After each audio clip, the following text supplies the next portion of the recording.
In the race for Chicago mayor, both candidates getting big endorsements today, one from a major labor union, the other from a former mayoral candidate.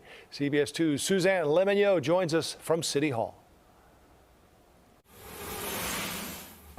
The endorsements didn't surprise the political expert that we spoke with. He says it makes sense that Brandon Johnson would be supported by a labor union and that Willie Wilson would back Paul Vallas because of the stance that Wilson took on crime.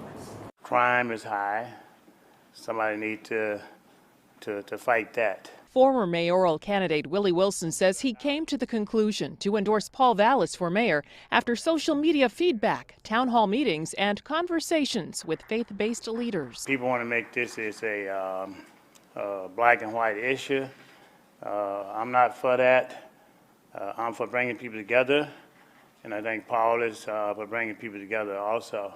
It is an absolute privilege to be endorsed by Willie. It's an absolute privilege to call Willie one of my closest friends. Brandon Johnson, Mayor! Brandon Johnson, Mayor! Mayoral candidate Brandon Johnson received the endorsement of labor union SEIU, Local 1. We have an important election, and all eyes are on Chicagoans all across our country. We have an opportunity to elect a mayor that will build a Chicago that works for all of us. SEIU Local 1 and its members and working people across this city imbibe the very spirit of which the principles in which the working class stands on.